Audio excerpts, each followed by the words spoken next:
This is the Moto Z, and this is the Moto Z Force. There are two new Android smartphones coming to Verizon this month as the latest droids. One of them is crazy thin, the other one is shatterproof. Neither phone has a headphone jack. They've got the same design though, metal and glass. They look really nice, and they're fast. They have all the latest specs you'd want. There are some differences, but the most important thing, the coolest thing, is what they share in common. These snap-on accessories called Moto mods that make these phones more than they are out of the box. We're seeing more and more of this modular idea lately from LG's G5 and eventually Google's Project Aura. But the Moto Z is here now, so it's a big test of whether there's something behind this whole idea or if it's just a stupid gimmick.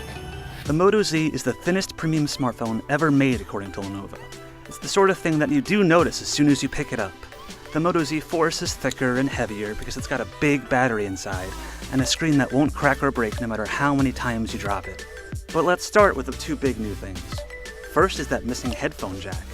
So you've got two choices. Use wireless Bluetooth headphones or attach this long adapter to any wired headphones you've already got. And it gets pretty annoying, to be honest. I wish the thicker Moto Z Force had the headphone jack at least, but it doesn't.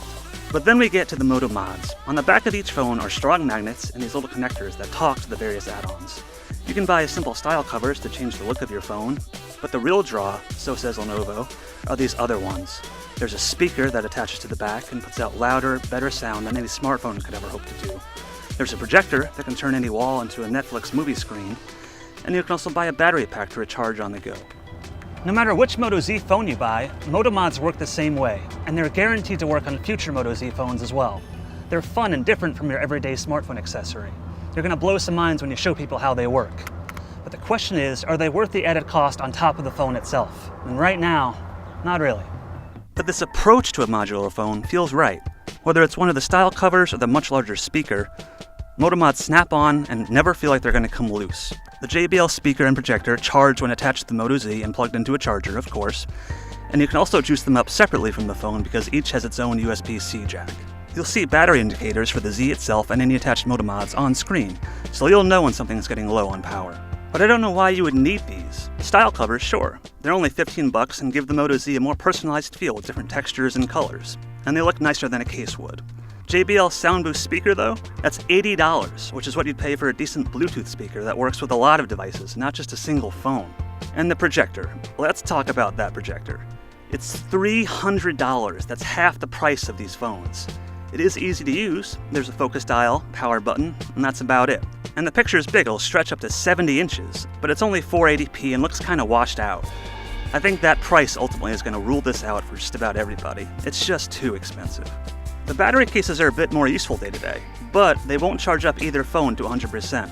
And they're not cheap, they range in price from $60 to $80.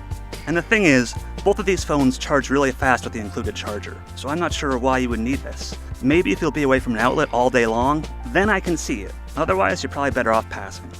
So more Moto mods are coming, but these first few are less than essential. But the phones themselves are pretty awesome. Just look at these specs. 5.5-inch screens, Snapdragon 820 processors, 4 gigs of RAM, plenty of storage, plus micro SD. But for sound, there is just one speaker in the earpiece. It sounds pretty lousy, and it's a big downgrade from last year's Moto X. The Moto Z Force has Gorilla Glass 4 on top, just like any other smartphone these days. But the Force has version 2 of Moto's Shatter Shield technology. There are 5 layers with a durable plastic hardcoat on top.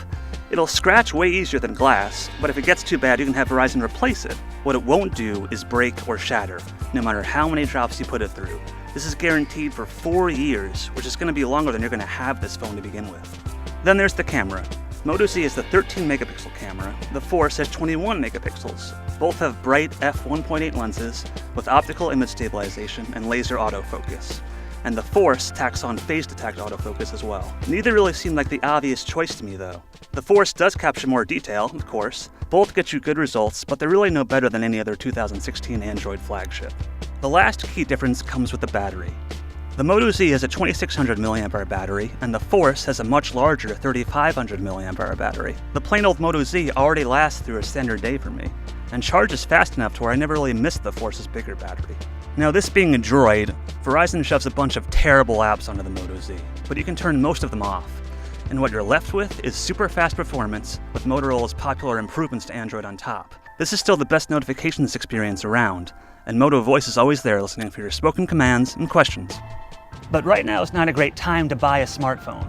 You've got the Galaxy Note 7 coming, new Nexus phones, a new iPhone. There's nothing wrong with the Moto Z or the Moto Z Force. They're fast and fun to use, but they're really no better than the Galaxy S7 that came out several months ago. These aren't really the game-changing modular phones that some of us hope for. They show the concept has potential, but for now, the Moto Z is a great Android phone with some fun but overpriced attachments. Ready whenever you want.